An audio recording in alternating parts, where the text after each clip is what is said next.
ओम शांति। आज है 10 मई 2023 की साकार मुरली है। बाबा बोले, मीठे बच्चे, तुम रूहानी सोशल वर्कर हो।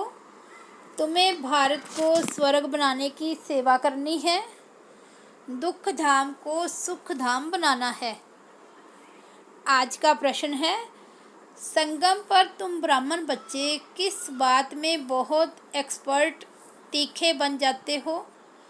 उत्तर है, सभी मनुष्य आत्माओं की मनोकामना पूर्ण करने में अभी तुम एक्सपर्ट बने हो। मनुष्यों की कामना मुक्ति और जीवन मुक्ति पाने की है, वह तुम्हें पूर्ण करनी है। तुम सभी को शांति का रास्ता बताते हो। शांति कोई जंगल में नहीं मिलती, लेकिन आत्मा का स्वधर्म ही शांति है। शरीर से डिटैच हो बाप को याद करो तो सुख शांति का वर्षा मिल जाएगा। गीत बजा है, मुखड़ा देख ले प्राणी। ओम शांति। बेहद का बाप अपने सिकिलदे बच्चों को समझा रहे हैं। जिन बच्चों ने बाप को जाना है और बाप की शरण में आए हैं, कहते हैं, प्रभु तेरी शरण आए। शरण मिले तब जबकि बाप आए और बच्चों को समझावे। भगत भगवान की शरण में आते हैं क्योंकि यहाँ सब दुखी हैं। भारत दुख धाम है, एक दो को दुख देते रहते हैं। बाप ने समझाया है, यह है तुम्हारी हंस मंडली। यहाँ पावन बच्चों बगैर कोई भी आ नहीं सकता। बाप समझाते हैं, बच्चे, पावन भारत को ही सुख धाम कहा जाता है और कोई खंड को सुख धाम नहीं कहेंगे। भारत ही सुख धाम और भारत ही दुख धाम बनता है। भारतवासी बहुत दुखी हैं क्योंकि पतित हैं, परंतु यह बात उन्हें कोई समझाते नहीं। बाप समझाते हैं, सन्यासी पावन हैं, घर बार छोड़ते हैं, परंतु खुद भी गाते हैं, पतित पावन सीताराम।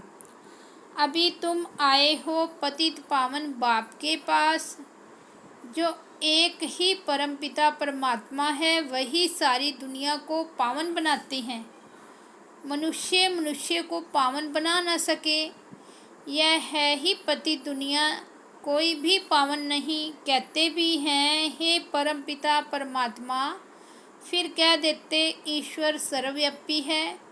शिवोहम तत्त्वम। सब बेचारे बाप को भूले हुए हैं। जैसे मनुष्य शराब पीते हैं तो भले वह दिवाला मारा हुआ हो तो भी शराब से एकदम नशा चढ़ जाता है, वैसे ही मनुष्य को यह पता नहीं पड़ता कि यह विकार ही पतित बनाते हैं। तब तो सन्यासी भी पावन बनने के लिए घर बार छोड़ते हैं, परंतु वह है निर्वृत्ति मार्ग। यहाँ तो बाप आए हैं। जो आधा कल्प से दुखी हैं, वह आकर शरण लेते हैं। दुखी करने वाली है माया, 5 विकारों के महारोगी हैं। मनुष्यों को रावण ने बिल्कुल असुर बना दिया है। जब बिल्कुल दुखधाम बन जाता है, तब फिर बाप आकर सुखधाम स्थापन करते हैं। तुम हो रूहानी सोशल वर्कर। तुमसे बाप सेवा कराते हैं कि बच्चे, तुम इस भारत को स्वर्ग बनाओ। सारा मदार योग पर है। योग में कोई साथ अच्छी रीति रहे तो कमाल हो जाए। ऐसे कोई योग में मुश्किल टिक सकेंगे। घर याद आएगा, मन भागता रहेगा। 7 रोज मशहूर हैं।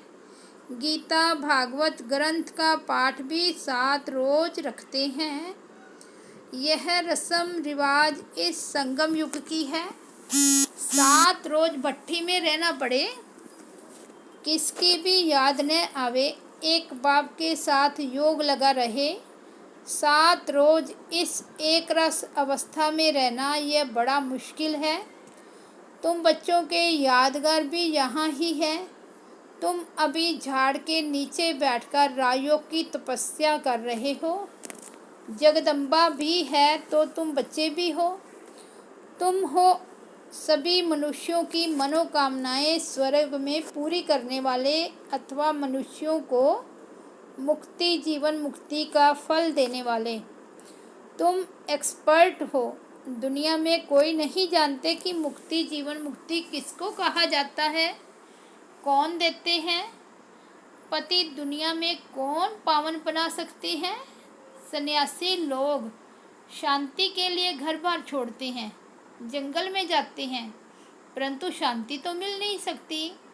आत्मा का सब धर्म है शांत, और मनुष्य बाहर ढूंढते हैं। यह किसको पता नहीं कि आत्मा का सब धर्म शांत है।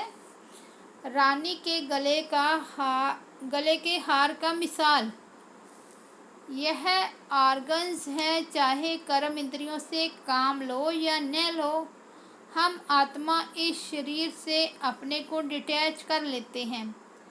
जैसे रात को आत्मा डिटैच हो जाती है ना, सब कुछ भूल जाती है, उसको फिर नींद कहेंगे।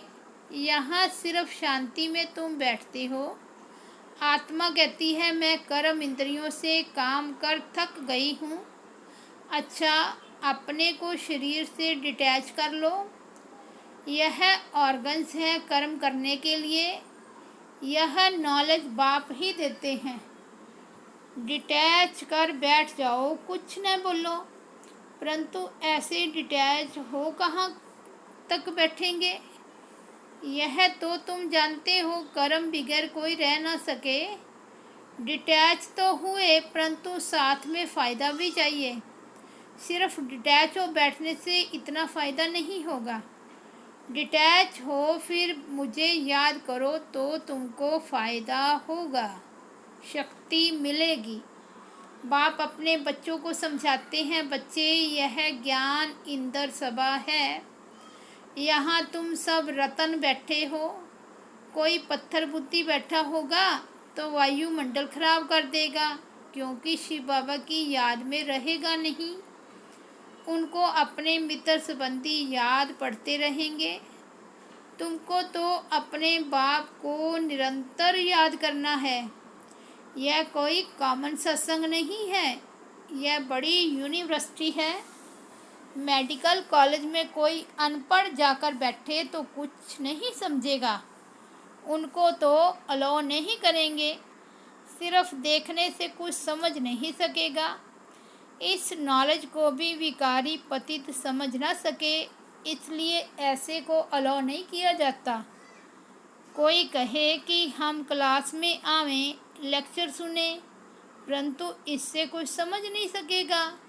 यह यूनिवर्सिटी है मलेच्छ से स्वच्छ देवता बनने की। यहाँ ऐसे कोई को अलाउ नहीं किया जाता है।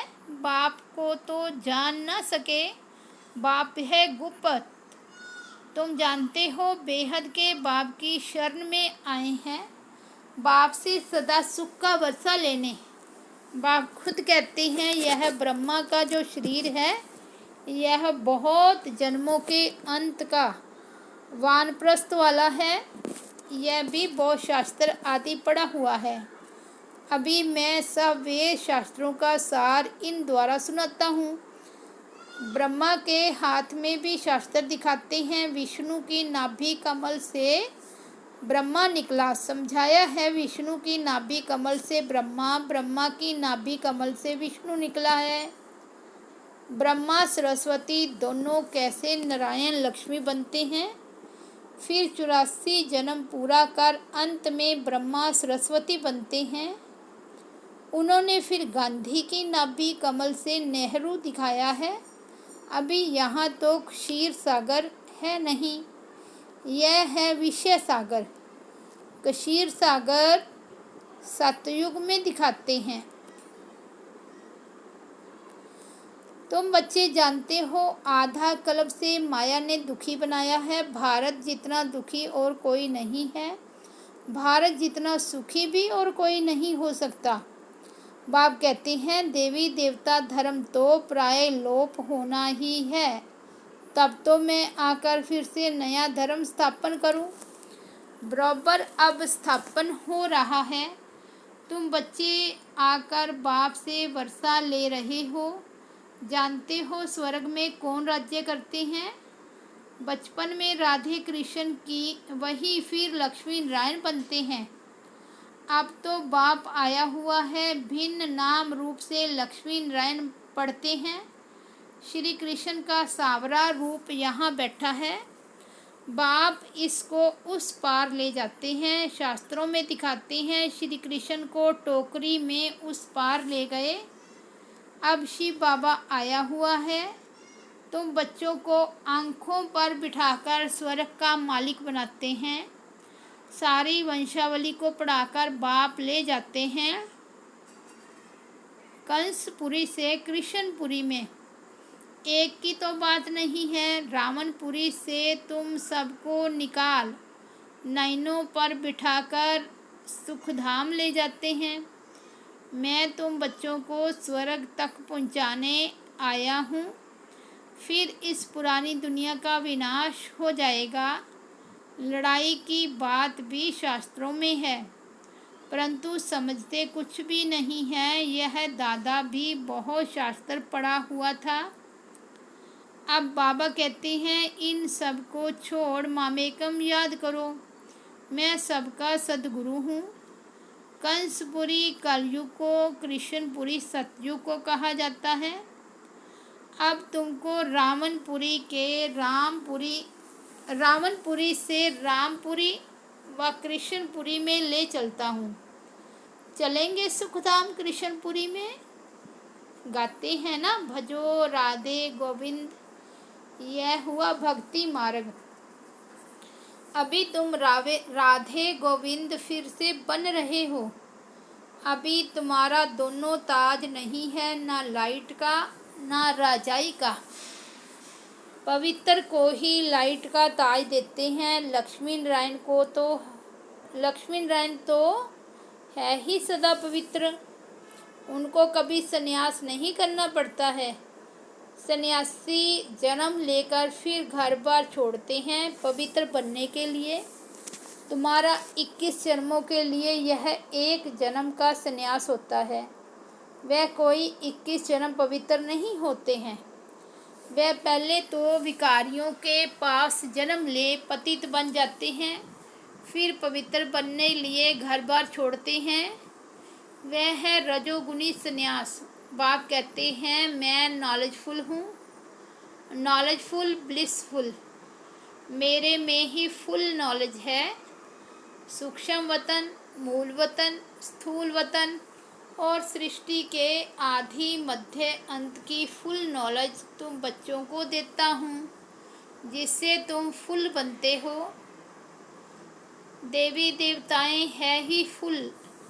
तुम बच्चे बाप की गोद में आए हो। जानते हो हम श्रीमत पर चल फिर से राज्य भाग्य लेते हैं। यह हार जीत का खेल है। माया से हारे हार है, माया से जीते जीत। तुम सर्वशक्तिवान बाप से योग लगाकर शक्ति ले माया पर विजय पाते हो। समझते हो हाँ, हमारा 84 जन्मों का ड्रामा अब पूरा होता है। हम फिर से राज्य भाग्य लेते हैं। लक्ष्मी नारायण को क्षीर सागर में दिखाते हैं। यह है विषय सागर। राधे कृष्ण तो छोटे बच्चे थे।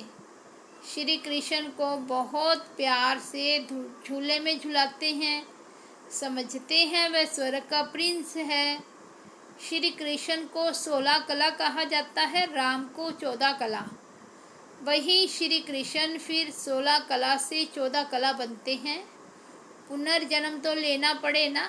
बाबा ने समझाया है पूरे 84 जन्म तो सब नहीं लेते होंगे और धर्म वाले 84 जन्म नहीं लेंगे। समझने की बातें हैं। फादर से वर्षा जरूर मिलना चाहिए। वह है स्वर्ग का रचयिता, तो जरूर स्वर्ग का मालिक ही बनाएंगे। वह फादर परम धाम में रहते हैं। हम भी वहाँ से आते हैं। बाबा को अच्छी रीति याद करना है, याद से शांति मिलेगी। मनुष्य तो कहते हैं परमात्मा से योग कैसे लगाएं, मूंझ पड़ते हैं, तुमको तो सब समझ मिली है। बाप आते ही हैं दुख धाम और सुख धाम के संगम पर। कलयुग अंत है दुख धाम, सतयुग आदि है सुख धाम। दुख धाम को बदल सुख धाम में बाप ही बिठाएंगे, इतनी ही समझ की बात है। यह पढ़ाई पवित्रता के बगैर कोई पढ़ ना सके, इसलिए यहाँ पतित को नहीं बिठाया जाता। समझाना है तुम आधा कल्प के महारोगी हो। माया ने महारोगी बनाया है, इसलिए पहले भट्ठी में रखा जाता है।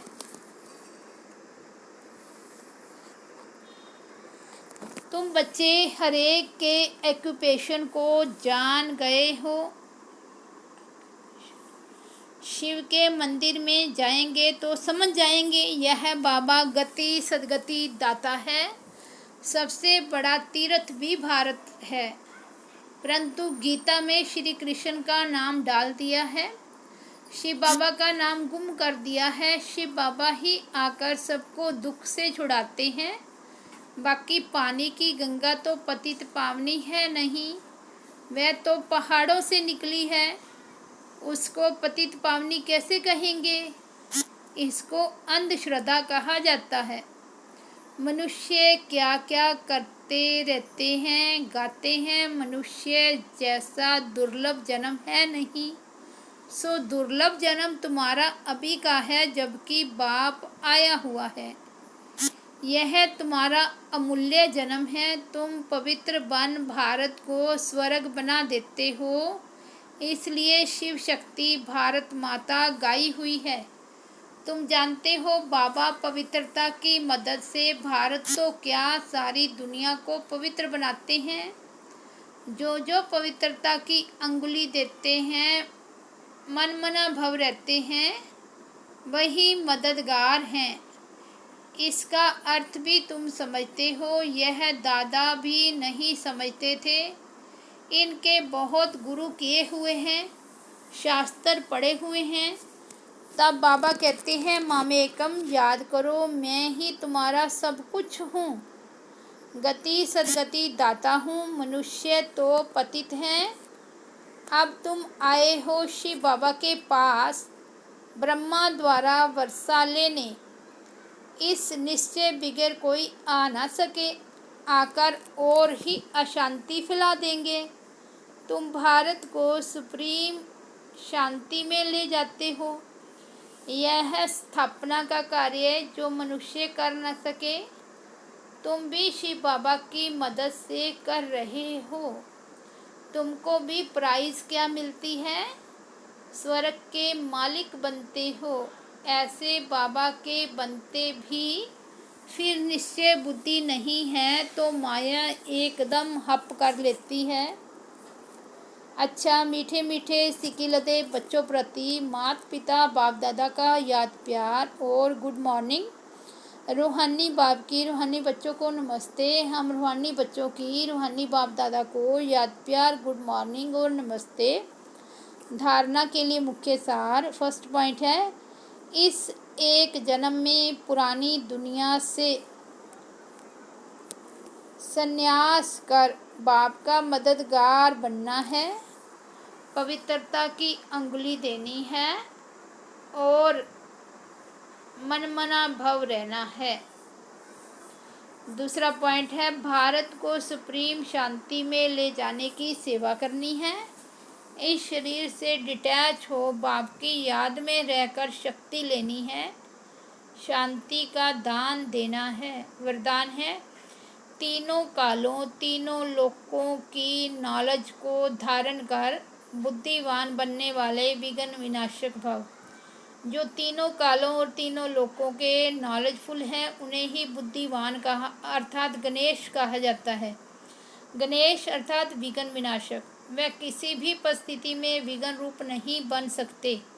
यदि कोई विघ्न रूप बने भी तो आप विघ्न विनाशक बन जाओ, इससे विघ्न खत्म हो जाएंगे। विघ्न विनाशक आत्माएं वातावरण वायुमंडल को भी परिवर्तन कर देती है, उसका वर्णन नहीं करती। स्लोगन है, अपनी चलन और चेहरे से सत्यता की सभ्यता का अनुभव कराना ही श्रेष्ठता है। अच्छा, ओम शांति।